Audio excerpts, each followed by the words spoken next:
All right, all right, all right. What's going on, everyone? This is Real Sales Talk. We're doing it on a Wednesday in the morning time. It's a little bit different scenario because we've got a special guest co-host, Phill Keene from Octive, hanging out with us, hanging out today. Gosh, I'm all messed up. It's this morning. I'm throwing you off. I had to switch some times out. It's not Sean's fault. It's my fault. Messing me up. No, just kidding. Really excited to have you on. You're the first person, Phill, that we've had on a second time. So welcome and congratulations. How are you doing? Well, one, it's a pleasure, and I feel honored. But I'm doing very well. So I just made my way out to Boston from Rev It Up Boston. I got Trish Bertuzzi, Lori Richardson putting it on. Came here to support, and I had to shift things around. This is supposed to be 9:30 tonight, and we made it an AM thing for Sean. So Yep. Do you have a speaking session? I don't. I'm here really. So Octave sponsoring the Wi-Fi, and thought it was a great idea to come hang out and see the event. There's a lot of great content. It's centered around women of sales, which is something I'm super passionate about. So Yep. Cool. Awesome. Sounds good. Well, today, we're going to be talking about how sales and marketing can build a revenue machine. Now, this is something that I know you can talk very candidly about. Give our Real Sales Talk audience some insight because you understand both sides. You recently, my understanding is, Phill, you got a promotion, right? Can you tell us a little bit about that as well as a little bit about Octive, the company you work for? So I spent most of the time. So Tinderbox is what you guys might formerly know Octive as. So Tinderbox, we've rebranded in July, moved over to Octive. Part of the reasoning is we're going up market pretty quickly. We're selling to enterprise companies and seeing a lot of success in the enterprise space. But at the same time, we're actually pulling a lot of our solutions into one platform.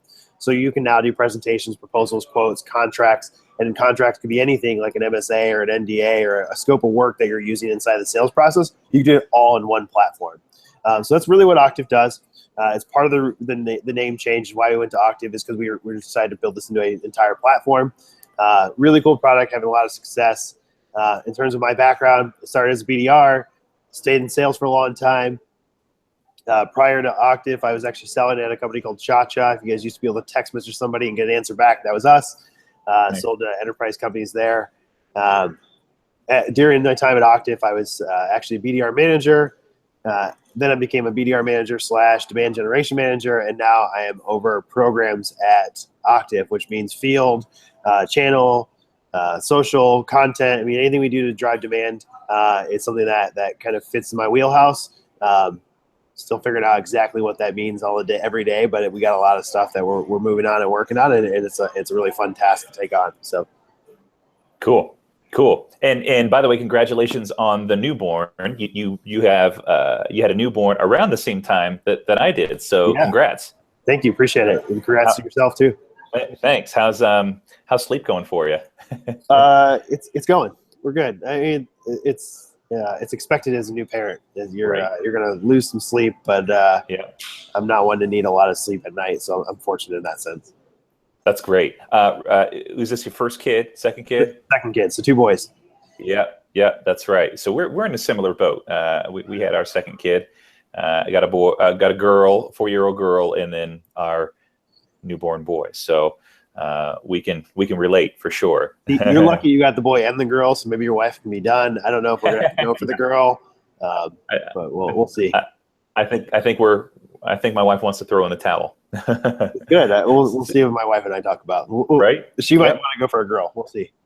Yep, for sure. Cool. So let's dive in and just off the top here, I'll just do a couple of things that I want to make sure our Real Sales Talk audience knows about. If you're loving and enjoying Real Sales Talk, you've received some value. In fact, I just got a Snapchat yesterday from one of my friends, Alex, who is loving what we're doing, loving the topics that we're covering, and particularly the guests. So hopefully Alex and all the others who follow Real Sales Talk will really like today's show as well. If you're loving it, please give us a review. Go on iTunes and write a review. Give us some feedback. That's always great to hear. And if you have questions at any point, you're stuck on a sales a sales, you got a sales call that stumped you, or you got an objection that you weren't sure how to handle, send us a question. You can use Twitter. That's probably the best way. Hit up Henry or I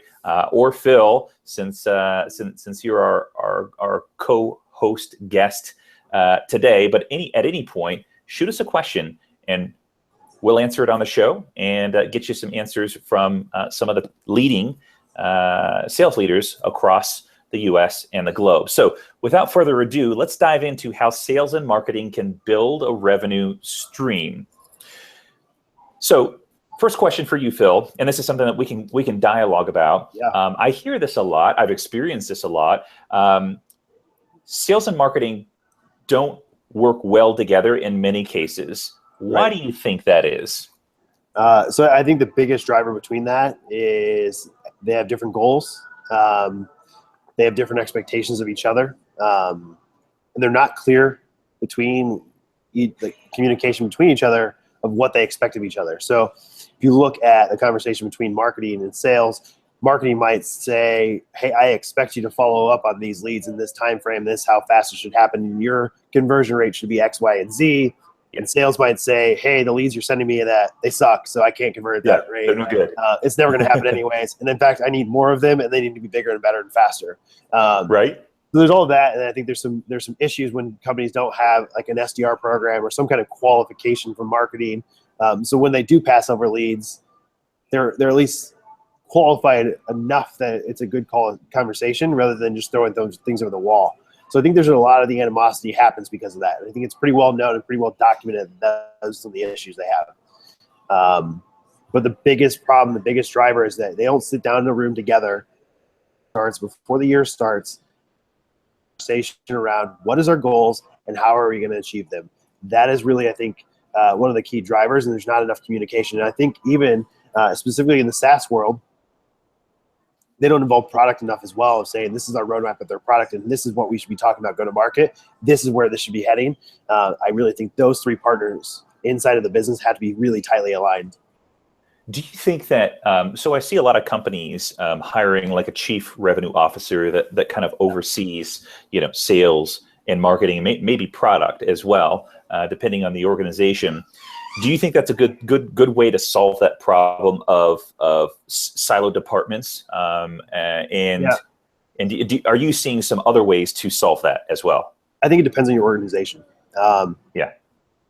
I've seen structure where marketing is reported up to sales, and I've seen the other way as well, where sales is reported into like a CMO level. I don't know if there's a right way to do it. I think it really just depends on the dynamic internally that you have. It depends type of answer, where it really depends on your organization and how it's structured, as well as if you get a CMO that's really strong at how to build a go-to-market strategy, they could oversee sales as long as they understand what's in it at the end of the day, and their goals are aligned with what sales needs to be successful and to get the job done. And the same, the opposite direction with sales. If sales has a marketing leader that reports to a CRO or a CSO for that instance, you really need that marketing team to understand why sales is doing the things you're doing and acting as a concierge to sales, which is something I could probably go in more detail, and I'm sure that we'll go into here in a little bit of you have to be a concierge in marketing and give sales the things they need to be successful. Yeah. It seems like regardless, whatever situation or organizational org chart that you have, you've got to have some partnership between marketing and sales, so that you are, like you said, Phill, working towards a similar goal. I think we'll get into how exactly organizations can do that, but I think one of the things I think helps is having one leader who's responsible for both departments, because then you've got someone who is directing both sides, can ensure that both are aligned. If you have two different department heads, a sales and marketing department heads, you've got different ideas on how to get to that same goal. So having a single leader over both, I think, is a really, really interesting play. I think my prediction is we'll start to see that a lot more because, it's easier to follow a single leader Right. than it is to follow multiple leaders and have them try and match their goals. Yeah, it's interesting if you look at the perspective. If you look at the way that buyers are buying today, there's so much of the sales process that happens prior to an actual sale happening.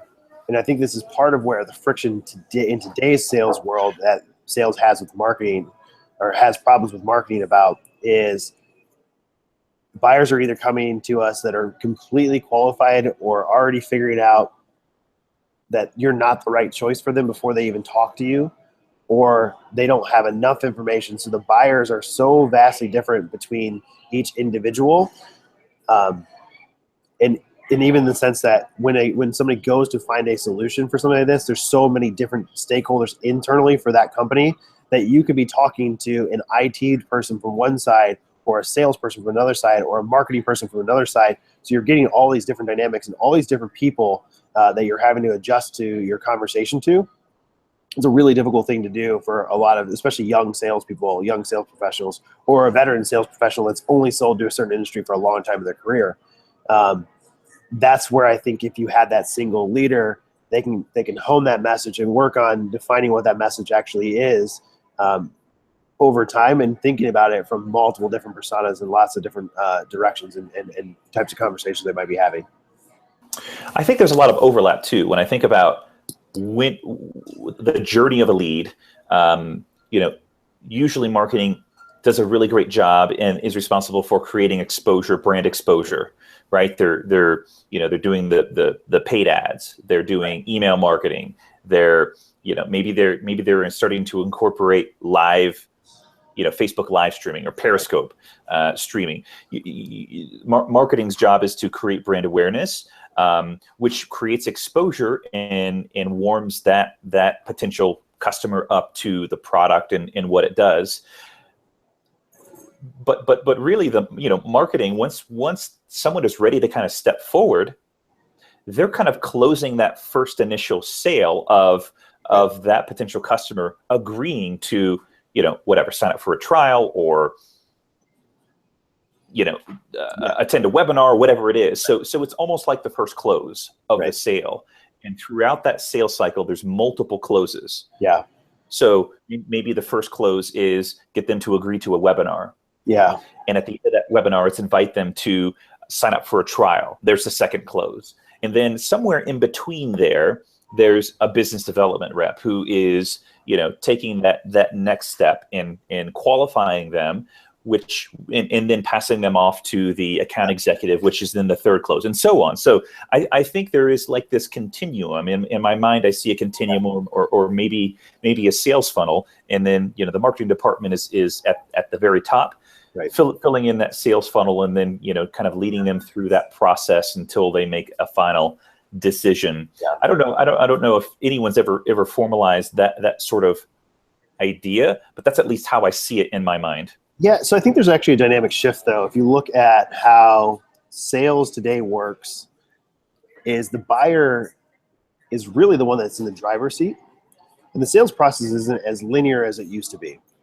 So it's no longer, Sean, I'm going to put a demo request in, you're going to show me a demo, then we're going to negotiate my contract, and then I'm going to sign it. It's, hey, I'm going to meet you at a trade show. I'm going to hear about what you do. I'm going to go back and talk to my internal team. We're going to get 3 or 4 people in there.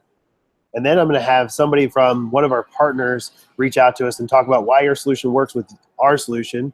And then it's going to be somebody else from your company is going to download a white paper that's going to talk to us, that starts educating your company internally. And then, Sean, you put a demo request in. And all of those other things that I just mentioned also happen throughout the sales process as well. There's still this internal fight of, there's probably a company that likes one solution or solution A, and then the other part of the camp that likes solution B. And now there's this internal struggle that they're educating each other on. And I think the hardest part about that is attribution now becomes a major issue between sales and marketing. And especially when you start adding people like a channel in or a BDR team in, now you have 3 or 4 different channels that somebody can come in that somebody's compensated that way. So it's an interesting dynamic, because your conversation starts to be the I did it type of conversation, and not the what valve can we pull, what lever can we push in order to move a deal forward or to close or to grow or build our pipeline. So that's something that a lot of people can get down that rabbit hole of the I did it conversation, not the what can we do to win this conversation. And it happens way too often inside of organizations. Yeah, I think the moment that you start to focus on your needs, that's when you start to have that I did it mentality versus, how can I serve you? How can I benefit you? What sort of things can I help you with, to help you along that decision making process? Yeah, you're right. There's a lot of ways that you can quote unquote win someone over. And each person's going to want a different level of contact with the company. Some people are going to be much more self-sustaining, much more research oriented and want to do it on their own. Others, I tend to find myself like this. I want to have a lot of interaction. I'll do a little bit of research, but when time is limited, I'm going to rely on the professional to help me identify if the product is something that will benefit me. But I think that's a unique perspective, because I think where it's exactly where a lot of buyers are today is that you're going to rely on that professional. You're not looking for a salesperson to sell you. You're looking for somebody that you can consult with, that can give you guidance into making the right decision. And that's hard for a lot of salespeople, especially with people that have a 30 or 40-year-old methodology of how do you sell to people. And if you think about the history of sales, go back to the Mad Men type of era where you had a front man, a pitch man that was selling hard, and it became an art and a craft to sell. But there was always this internal team that was building and crafting that message together, where sales and marketing working together. It was all in trying to figure out, hey, how do we tell these people how we can help and solve their issues? So it was a very consultative sale. And then somewhere in called the mid 80s, you had this telesales that evolved, where it was me hitting a phone as many times as I possibly could, and all this data that we didn't collect, but it was a Rolodex that I spun as fast as I possibly could, and knew that there was a math equation that worked in sales. And a lot of sales trainers and consultants today grew up in that telemarketing era. They didn't grow up in the Mad Men era where they were pitchmen, that they were trying to craft a message. We're honestly in that pitchman era, they were more marketers than they were salespeople. And then you had this invention of sales software, or really just CRM software to start it, the cloud-based software, where we started to consume this data in CRM, even on-prem type of stuff, where we started to consume this data to know we have to do something with this. We're making all of these calls, we're doing all this activity, but where's it going? And specifically, it was around field-based sales. Is I can't see you or hear you. I need to at least have some visibility in that you're doing your job and hold you accountable. So all of this started shifting how we looked at sales. And over time, you saw kind of the CRM evolved into this marketing automation platform, where it was, okay, great, we have this giant database of people that we've been beating up their phone for the last 20 years. Let's go do something with those people. Let's go market to these people, right? So there was these email blasts. It was these calls that had to go out. That was this invention of the BDR team in the last 5 to 6 to 7 years, where it's, all right, let's call that database at the same time we're marketing to them. And honestly, people are sick and tired of that, just hitting them all the time and hitting them in the face. So I feel like all of those eras are kind of pulling back in today. What the future of sales is going to be is it's got to be a team effort where you're crafting a message together. And it's got to be effort-based. There's got to be activity-based, where we're pushing hard to make things happen because we know we can, collecting and consuming that data, but also at the same time, marketing, supporting it, giving overhead coverage to say, we're at least going to get you stuff that drums things up. So all of those things have evolved into where we are today and sitting in the world. And at the same time, that buyer, that consumer has changed as well. If you look at how we consume things through Uber or Amazon or even any online retailer, the Trunk Club or Warby Parker, we want it today and we want it now and we want to make our own choices. We expect the same in the B2B world as well. And I think that's a huge dynamic shift that people are starting now to adjust to. So that kind of brings me to the next kind of question outlined here, which is, do you compensate sales and marketing in a similar way? They may not be geared, but how do you align those objectives so that you're working under more of a unified mission? Yeah, I don't necessarily know if you compensate them similarly. It's hard to hold a marketer accountable for the sales number However, I think there's ways you can compensate that's similar in sense of, hey, we're going after the same revenue goal. If the company is successful, the marketing team was successful, and the sales team should be successful. It's bullshit that today that if a marketer can be successful and do their job and get their bonus, but the sales team still fails to hit their quota, it's absolutely insane to me that that happens still in today's world.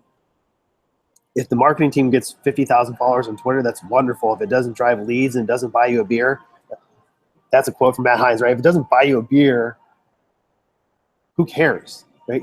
Does it do that for you? Does it help you pay? Does it help me turn the lights on in my house? And I think that's something you got to think from a marketer perspective. Can I help sales get there that way? So I think aligning similar goals in terms of their bonus structure. So yes, it's tied to revenue. Potentially it's tied to quota attainment from a percentage of quota attainment from a sales team. I think the world of leads is becoming more obsolete, or every day that we come out. Selling to leads isn't difficult, but I think selling to the type of leads we want to sell to. So marketing to this right leads, marketing. If you start talking to leads, you start talking to accounts. It's marketing to the accounts with the appropriate context inside of those accounts. That's why you see this dynamic shift to account-based marketing. It's not new. It's not something that hasn't been around for 20 years. We're deciding to do something with the data, and we're talking about how we do that with the data, and we're selling to the appropriate customers. Because just like you and I have this filter in my head that calls bullshit every time that someone reached out to me with a mass market email. I also know that when you cold call me and you don't know anything about me or my business, that you didn't do no research, and I might not even be a fit for you anyways. I get calls from competitors of ours on a regular basis. Like, and you think about that, that's the lead-based world. That's the non-account-based selling world that people are having issues with. But to answer your question, yes, compensation could be similar in terms of what they go after, but I don't think the compensation structure is the same. Yeah. And, like I said, marketing and sales may not be motivated by the same things. Right. I mean, if you're in sales, there's a very good chance that you're motivated to make a lot of money or be really successful, and sometimes those two complement each other. So, I like the idea of tying goals to a revenue. Marketing and sales that's working towards a common goal of revenue is something that both can relate to. Now, how they get to that revenue goal, they're going to be different paths. Right. So how can sales and marketing work collectively on reaching that revenue goal? You can interpret that however you want, but how do they work towards that one goal? So I think the first thing is communication. On a regular basis, I sit down with the account executive team here at Octive, and I'll use my example because it's the only thing I really know in the practitioner sense. Is the way that I see it working is that we'll go two parts. The salespeople that are successful today in the sales world, they use the people around them as assets all the time. They use the team that's around them, and they communicate it properly. They care about the team that's around them. The best salespeople at Octive come to me on a regular basis and see me as a partner. They know that they can use me as a resource throughout the sales process to help move a deal forward, but it takes them being proactive and talking to the marketer and saying, hey, I need you to put together something that gets me a meeting with this person inside of this account that I'm targeting, and this is the stage of the deal that I'm at. That's where I think you're going to see the marketing world go to, or it's not just marketing to the new customer prospect base. It's all of the people that we're currently targeting. It's all of the accounts that we're already working with. It's working in your account base. So it's that salesperson understanding how to use the resources around them, including product, including the account management team, including the implementation team, whatever that is that you have, it's using all your resources, and they do it well. Those are the people that win, that aren't afraid to ask for help, but also they come to you in a way that makes you understand that they care about you. So I think that's from the sales perspective. For the marketing perspective, it's what I mentioned earlier, is you have to be a concierge. You have to give the sales team the itinerary that they need to close the deal. So if it's, hey, I know that if you close this deal, you're going to need to talk to this person. You need to set an executive dinner up on this date. You're going to meet them at these two events because they're going to be there. We've met them at this event before in the past, so they're probably likely they're going to be there, so you should go there. It's good. Like, those are things that if I can give that to a salesperson, they can use that information and sell to it. At the same time, it's, hey, I read this about their company. I think we can craft our message for them this way. and understanding in my ideal customer profile at a, call it a mass marketing level. Really, here's my top companies. This is the type of words that they use in the conversation that you might have with them. That's a thing that a marketer has to be able to give to sales. And it has to be detailed. And a lot of salespeople want bullet points. They want, this is what you're going to need to know, and this is how you're going to say it, and this is what's going to, you send them this invite, and this is what the email copy should look like. You can tweak it and do whatever you want with it. That's what a marketer should be giving to a salesperson, because that's what they want. When that doesn't happen, that's often where there's a lot of disconnect. And what should I go do anyways? And you have to be really spelled out about the things that you're giving to them. Like I said, almost like a concierge, where I'm giving your itinerary. This is what you need to go activate on, and they're going to go do it. But if you don't give them that, they're just going to go and try to run their own playbook, and it's never going to work consistently. So communication, of course, is one of those keys. Yeah. Is that something that you think has to happen on a frequent basis, more than just like your strategic planning weekend or whatever? Once a week, once a month.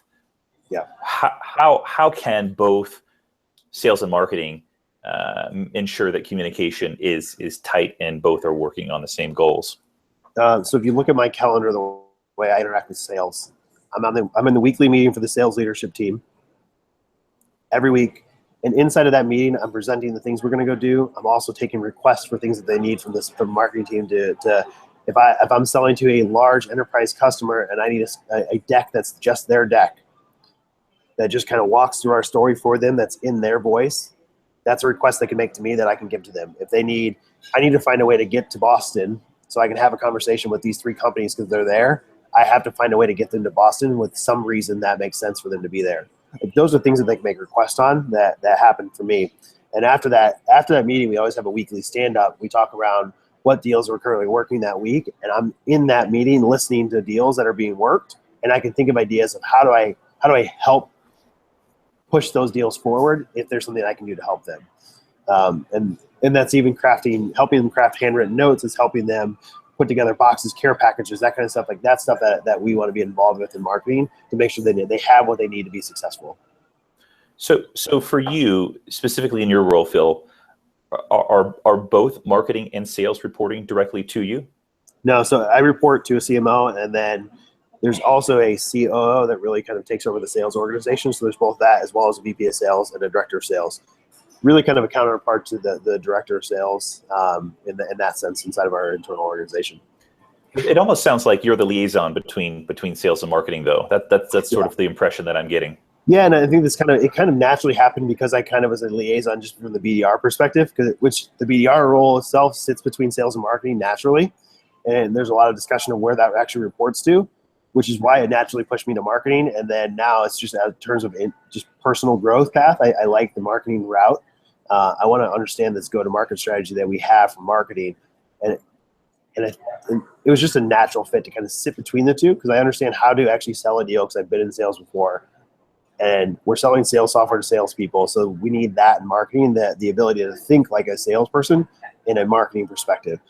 So it was a natural transition to be that liaison, and it's also helping understand the things that we need to be successful. So if I know an account executive needs their pipeline's anemic, I got to figure out a way to make it help just for them specifically, but also not hurt the greater good. So it's me working with the BDR that's supporting them, or that account executive. What can I do to get you time, or at least meetings with people? How can I help you craft a message that works for them? What events are in your area, in your region, on the industries that you're working, that kind of stuff. Like those are things that I need to think about.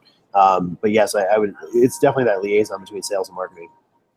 I love the idea of knowing both worlds too, because what I tend to find is, marketing has their own way of thinking, Right. generally their own personality, and then sales also has their own way of thinking in personality. And sometimes those personalities don't really mesh well, or at least they have trouble being cohesive. So the idea that someone's had experience in sales, has an interest in marketing, kind of finding a way to marry the two, I see a lot of potential there for you. But I think even big picture for those that are listening, in trying crack that nut, which is, how do you get sales and marketing to communicate and to work towards one unified goal? Having someone who's sat on both sides, sales, I think is a really, really interesting way to try and solve that unification. Yeah, I think it's something it's definitely valuable. And part of it is looking at big picture. For me, I want to be that CRO type of role eventually, a decade down the road for me, or wherever long it takes for me to get that route. Is I have to understand how to build demand and build a pipeline, but at the same time understand how a deal flow works, which is something I'm trying to set myself up for. And I think this type of role, based off where, as the buyer becomes more of a factor in how a deal actually gets worked, the marketer or the salesperson that thinks like a marketer, or the marketer that thinks like a salesperson, is starting to become a role inside of organizations. I've actually seen it a lot of times from a lot of companies that have this like VP of demand generation, that the demand generation person also owns BDRs and has a lot of influence in the sales process. You see that a lot. That role's popping up. I don't know if people are in the maturity yet from a lot of organizations to have that type of role, but that hybrid between sales and marketing is definitely something that it helps keep things tight and aligned inside of an organization. And just having, I guess, one throat to choke between the two, that they say, hey, we need this from marketing, sales is pushing back on us here, and then for sales to say, hey, marketing's not giving me the things I need, and understanding somebody that can communicate both directions. Because like you said, marketers think very differently. They communicate very differently than a salesperson. Marketers are typically a lot more gray and big picture, lots of fuzzy dice and butterflies and rainbows, right? Mm-hmm. And it's trying to figure out how do you have that conversation so I can spell out every detail that you need. Versus a salesperson, they don't want every detail. They want some autonomy, but they want bullet points of what they should be talking about. So it's how do I communicate between the two and be direct enough for sales that they understand what I'm telling them and still understand what we're trying to achieve from a marketing perspective. And that's a tough thing to do. I think that's where that CRO role is starting to be invested in organizations, because you have to have that person who can think both sides of the table. Right now, there's very, very, very few people that can do that really well. And you've seen it. Like, there's people on LinkedIn for a decade, more than a decade now, that are VP of sales and marketing. And I think that's kind of that role. It just really depends on your business. Maybe it's more transactional business, and some of it is. I'd be curious to see as people get more complex in the sales process to have that type of role. But there's always going to be something that's dedicated to thinking about how do we just take a deal from start to finish, and even beyond finish, to keeping them as a happy customer forever. Totally. Yeah. I mean, so communication is definitely one takeaway that I've got. The other one is having a representative or liaison or someone to be able to articulate one message but different ways, one to marketing and one to sales, because they're going to be typically wired differently, and to be able to go back and forth between them. And as you said, if let's say an enterprise account executive has a big pitch with a Fortune 500 company, he or she needs collateral. Yeah. Marketing is going to need to help support, especially if you're going to customize that message for that particular company. So having someone who can say, hey, Jenny Jane, has got a meeting with Bear, and she needs X, Y, and Z. Someone to be able to go and say, hey, Johnny in marketing, I need you to create this for this particular customer. Right. You need someone who can straddle both and communicate the value, not only to marketing but also back to sales as well. Yeah, and it's interesting because I think there's especially like if you look at a company that has a lot of different use cases per industry, it's that person that can understand from what you're saying in that example. It's I need to put my sales hat on and say, all right, if I was selling to Bayer, how would I go to market with them and tell them that our solution can help them? And then on the marketer hat, I got to figure out what kind of images and messaging is going to support what I'm trying to do from sales. And then on the back end of that, it's then teaching that sales rep and enabling that sales rep to say, this is the message you should be saying and how you should be saying it. And that's a tough spot to be able to communicate both directions, even at that level where it's, all right, what do you need and how do you, like, when do you need it by? Okay, great, let's build this out. And then when we build it out, I got to communicate back to the sales team and say, all right, here's how you should actually position and message us for this deal specifically. And that actually is a case that happens on a regular basis where the AE sees me as a consultant and, all right, how would I say this? How should we message this? Okay, I see what you're telling me. How can we tell them this story for this use case? And it's even that bringing that product element in as well, of understanding how our product well enough and being involved in the sales process so long. A lot of problems a marketer has, and most organizations, is they've never talked to a customer. They've never had a conversation with a customer. They don't know what it actually sounds like on the phone. They don't know what problems and roadblocks they run into. And marketers have, like, I challenge most marketers that are going to listen to this to go sit on a phone call with an account executive, go sit on a closing call, go sit on a win-loss call, go talk to a current customer, go talk to 3 current customers, go find your 5 best customers and go have a 15-minute conversation with them. Like, that is going to be valuable for you to understand what you do and why you do it for the people you're doing it. A lot of times marketers, like I said, they want to tell this big fluffy picture, but really it's that some of the tactical in the weeds things that get the deal done for people, that if we had the ability to say that earlier in the sales process, that it kind of goes back to what we were talking about earlier, is that the sales process could be so far along before they even talk to a salesperson. If I, as a marketer, can understand how to get that deal that far, that fast, is it going to help the salesperson sell that deal quicker once they actually talk to the person? That's a tough thing for a lot of marketers to actually put that hat on and go talk to a customer and understand and put themselves in their shoes. Yeah, I think that's why it's so important to have that open line of communication between the 2 departments. I'll give you an example of an instance where this was executed very well. Now, it hasn't always been like this, but at one of my previous companies, I kept getting a lot of questions about, how does this impact lead conversion? How does this help get a response? Yeah. Do you have any statistics on, how this will improve this component of the business? So after, getting those questions multiple times from the same audience or the same vertical, I go to marketing and I say, hey, what would be really helpful is if we could, in our presentation, leverage some real statistics instead of just pulling something out of thin air. Can we survey our customers to actually get their feedback on how our solution has helped them get responses, close more deals, and so on. So marketing sent out a survey, got the data back, analyzed it, and now, even still after I've left, they're using those stats in their marketing message, but also, now salespeople can also use that in their sales pitch as well to validate the product. Right. Yeah, and I think it happens way too often, and it sounds like a no-brainer thing.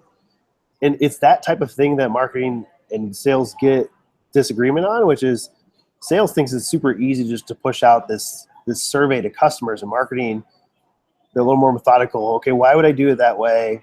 Let me digest it a little bit. What questions should I ask them to get the best data? So it's not easy, but for you and I and the sales guys, so I think it's that liaison also helps with that, is how do you filter that, where it's, all right, here's where I think we could do this as we surveyed our customer base, because sales needs these stats and statistics. If we can do this well, this is why they would use it and how they would use it. It's a great example of exactly how you need somebody that sits between the two to be able to communicate both directions. I think looking from a marketer's perspective, one of the challenges would be reprioritizing a project. You've got your metrics, your KPIs, and you're responsible for those. And then someone comes in, the CRO or the VP of sales or sales manager, and says, "Hey, my team is really getting a lot of these questions. Can we run a survey?" So from a marketer's perspective, someone coming in, it would seem from their view that maybe their KPIs are being infringed upon because it doesn't align with this project this month and the project the following month and so on. So I think it's important to really look bigger picture and say, okay, I know we have these specific KPIs or maybe specific projects. Do we need to, I think it's important for marketing and sales to be willing to adjust on the fly and say, okay, do we need to pull this project and replace it with this survey that sales is asking for? Will that have a better impact on the overall goal for sales and marketing, which is that revenue number? Would you agree? Yeah, I think prioritization is massively important in that. You think about it in the sense where we're at right now in Octive is Dreamforce is very important for us, where it's almost in the sense where we spent the entire last week stopping all other projects. As I were saying, we stopped all other projects to make sure that we had everything we needed for sales to be successful at Dreamforce. That's something that if it wasn't somebody that was sitting there in the meeting to say, all right, we have an issue, stop. Let's make sure we have everything we need to be successful. And then it also starts, imagine if we would have this conversation at the start of the quarter, at the beginning of the year, where we would have never ran into a road bump because we already talked about why this is important and when it's going to be important and when we should start activating, and all of the things are documented in terms of what do we actually need to do to be successful.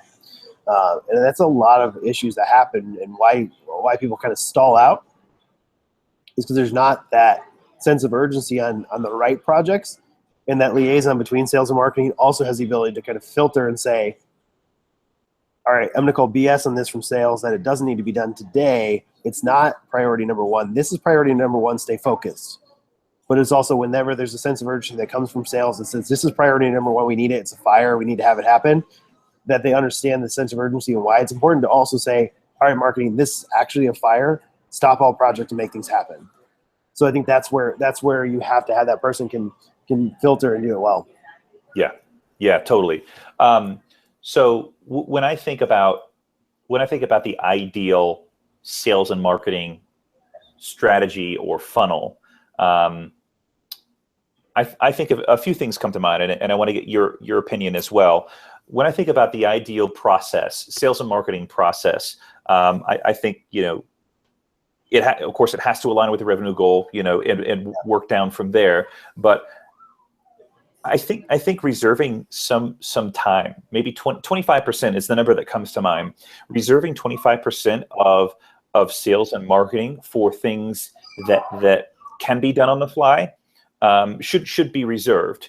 And then you've got 75% of that sales and marketing time is spent on sacred things like generating white papers, generating referrals, creating blog content, having a social strategy. Those things would fill up 75% of the time. But knowing if you have good communication between sales and marketing, knowing that some things are going to have to, you're going to have to adjust on the fly, and like with Octive, you're going to need all hands on deck. If you're planning, you may not know what those all hands on deck scenarios will be, 6 months out. But if you reserve 25% of sales and marketing time to adjust on the fly, it would seem like it would help organizations, particularly those two departments, to be a little bit more nimble instead of this is a fire drill. We need everyone to stop everything that they're doing. If you plan for it, if you've planned for a cushion there, then it doesn't impact the organization as a whole, where everyone, product development and sales and marketing and customer support have to, all put in their time and stop whatever responsibilities that they have. So what would you say would be an ideal sales and marketing process? Like if you could have a magic wand, that's a real sales question, isn't it? If you could have a magic wand, how would you structure that sales and marketing process for maximum efficiency?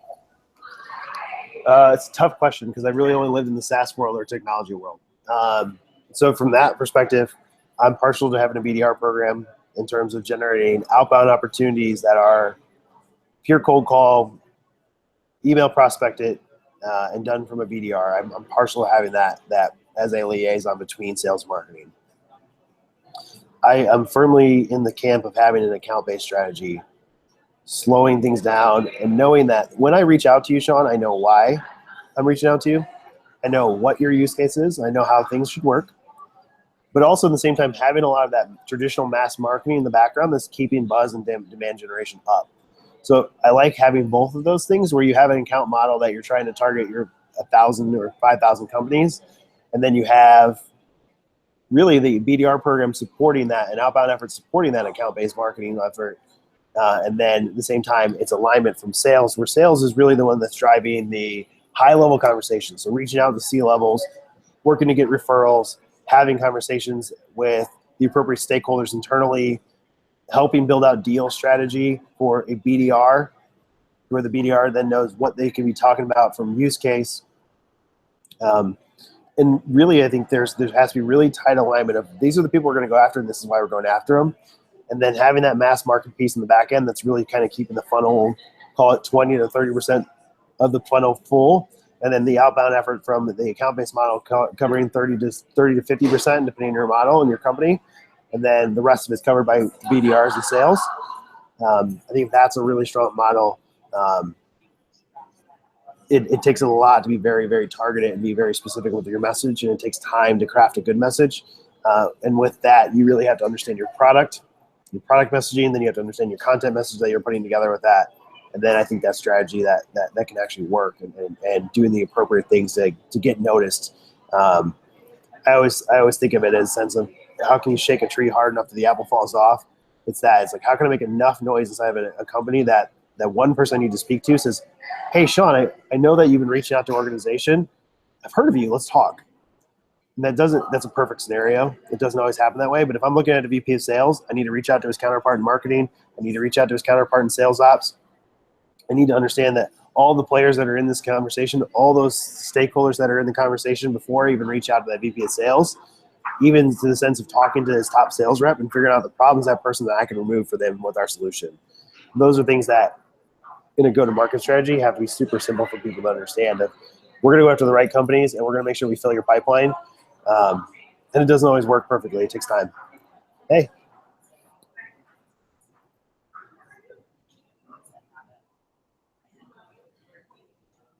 She's getting ready to go to school. So we'll go ahead and wrap up. But this has been a really interesting conversation, and it's given me some things to think about. I've recently taken on a new role at a new company, and so I think this is fortuitous and serendipitous timing to have that conversation about how sales and marketing can work together. You know, communication, and someone who can straddle and be a liaison between sales and marketing are definitely a couple of my takeaways from our discussion, Phill. What would you say one or two of your takeaways are? So I think that's one of the bigger things is exactly that. We have to communicate, but also prioritization is a big thing.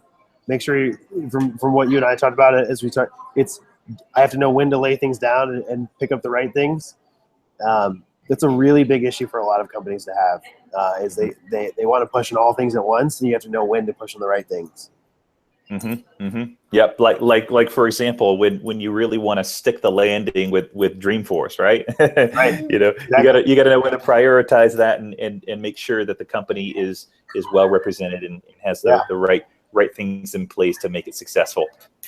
Yep. So we're gonna be at Dreamforce. I'll pop that out real quick. We have booth 2005 and 120. Other thing we have. So we're promoting a new thing. It's called Sales Hero. We want you to nominate your sales hero. So octive.com/sales hero. I just sent it. There's a link in the chat right now.